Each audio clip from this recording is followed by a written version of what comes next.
기획경제위원회 소속 이강호 의원님 나오셔서 발언해 주시기 바랍니다.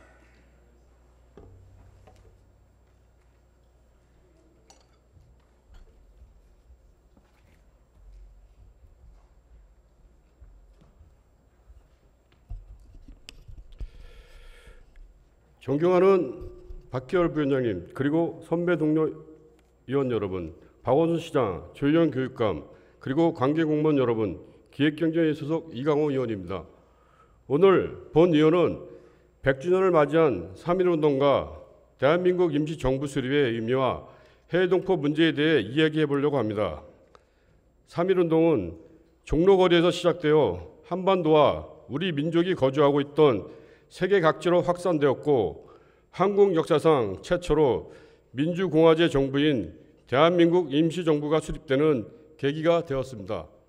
이런 3.1운동의 의미를 되새기고자 문재인 정부에서도 3.1운동 및 대한민국 임시정부 수립 100주년 기념추진위원회를 통해 기념사업을 추진하고 있으며, 미국의 뉴욕 주의회에서도 3.1운동 100주년 날을 선포하는 결의안을 채택되는 등 해외 동포들이 중심이 되어 다양한 기념사업과 행사가 추진되었습니다. 지난 1월 한국은행 발표에 따르면 우리나라는 1인당 국민소득 3만 달러를 돌파하여 인구가 5천만 명 이상이고 국민소득 3만 달러를 넘는 3050 클럽의 7번째 국가가 되었습니다. 명실상부하게 선진국 반열에 올랐습니다. 참혹한 일제감정기와 한국전쟁의 아픔을 극복해 오늘날 우리나라가 이런 번영과 평화를 누리고 있는 것은 많은 선조들의 희생과 헌신 덕분임을 잊어서는 안 될 것입니다. 또한 함께 기억할 것이 일제의 탄압과 진영 등으로 한반도를 떠나 조국의 독립과 발전을 위해 노력했던 해외 동포들입니다. 조선족, 고려인, 까레이스키, 제일, 자이니치 등으로 불리우는 해외 동포들은 해방 이후에 분단과 냉전으로 귀국을 하지 못하고 거주국에서 많은 차별과 불이익을 겪어야만 했습니다. 무엇보다 해외 동포들의 후손들은 우리나라에서도 외국인 취급을 받아 국내에서도 교육, 취업 등에서 어려움을 겪고 있으며 모국과의 접점이 희미해지면서 우리 민족으로서의 정체성이 약해지고 있습니다.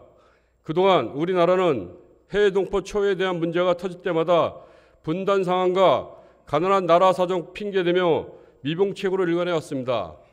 하지만 모국어와 모국 문화를 낯설어하는 해외 동포 후손이 늘어나고 있고, 우리나라보다 빈곤한 국가 출신인 해외 동포들에 대한 사회적 편견이 커지고 있어 민족 통합을 위한 노력이 시급한 시점입니다.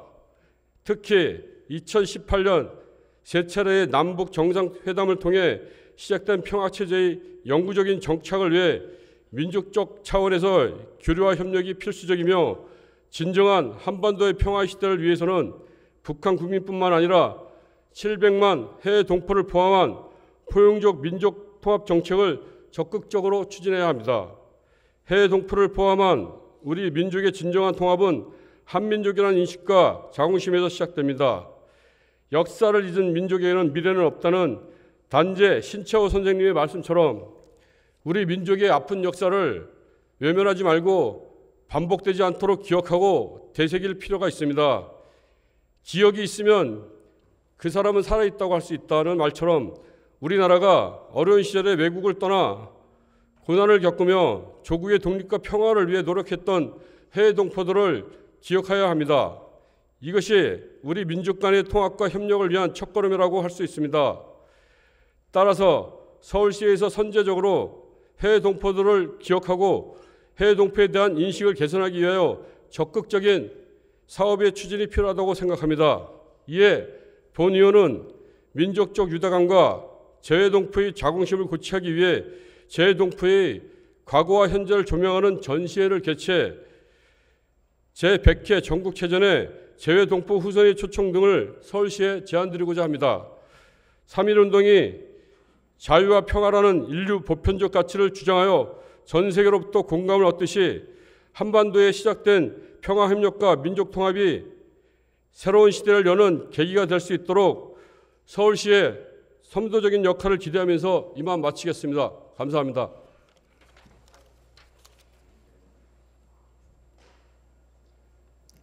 이강호 의원님 수고하셨습니다.